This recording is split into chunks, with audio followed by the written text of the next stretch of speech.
Dave with the Shepherd School, and today we're going to do something a little different. We're going to get out the sewing machine and we're going to make some sandbags. Now, I've Googled all over the place to try to find me some sandbags, and I've come to certain conclusions. If you buy them, you know, singly or in packs of 10, they're really expensive. They don't get to be cheap, you know, say $1.50, $1.25, unless you buy like 10,000 of them on a pallet.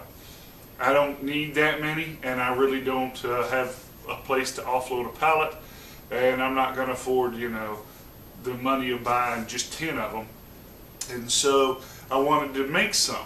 Well, I went online and did searches for sandbags, and everything that I found on making sandbags was about making sandbags for photography, different types of sandbags altogether. And so I basically just went out and got me some burlap, and we're going to just kind of figure it out today. And you know, if you have any sewing skill at all, this should be a really easy project to do. You probably don't need a video about it. However, if you are new to sewing, say you get a sewing machine and you want to figure out how to use it, this is a real good project because the burlap's cheap. It's all straight stitches, so it's pretty simple, and that's, you know, you get some experience really cheaply and you're making something useful. So let's show you what we're doing. Alright, so this is just some burlap, and I got like 5 yards of it for, I don't know, 20 bucks or so, and just folding it in half. Okay, and then I took a tape and an old Sharpie, and I marked out, I want them to be about 12 inches wide, but I want to have some room to seam because this stuff unravels pretty easy.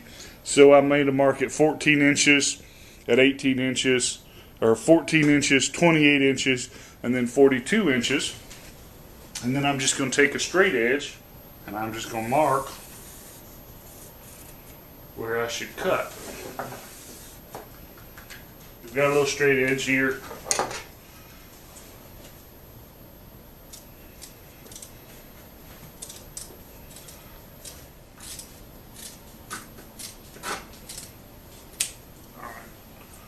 Alright, here's our finished sandbag, and yeah, it's kind of, you know, ugly looking, but it's a sandbag, you know, we're going to fill it up with dirt.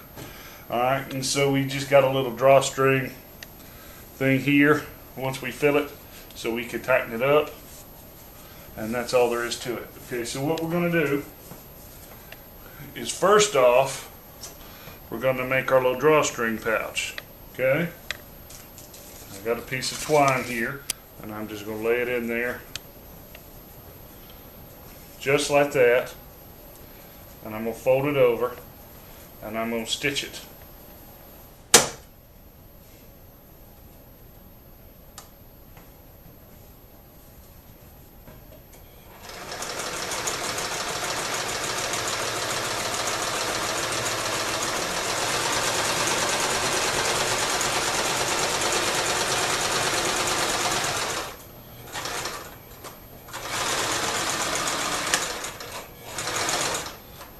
Back stitch just a little bit, and the rope pulls through pretty nice. So now we're going to do the same thing on the other side.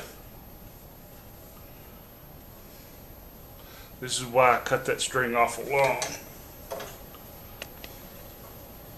Fold it over, and you want to make sure that the seam is going to be on the same side.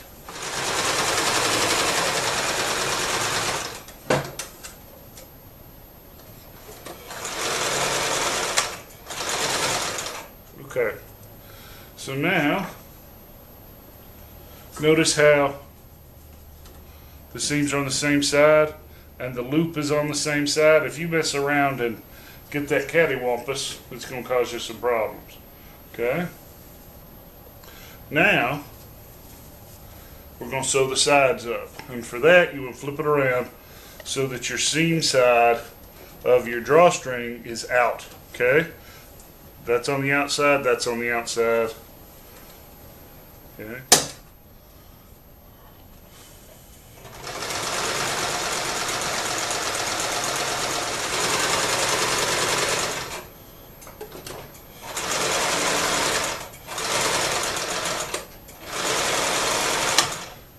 backstitch that last part pretty good so it doesn't come across on you, because there's going to be a lot of tension in that seam.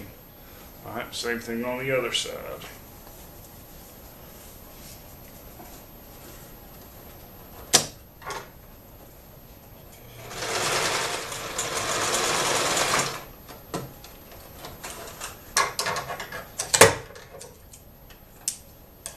Alright, that being done, now all we're going to do is tie our drawstring together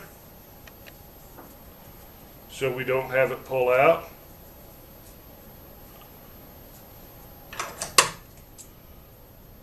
Trim it up a little, and then for storage you just leave it the way it is, but when you get ready to use it, just like with other sandbags, you just flip it inside out so the seam is on the inside. Okay, and there you go. You get somebody to hold that sucker open. When you're done, you pull on the drawstring, tighten it up, tie it off, and there's your sandbag. Okay?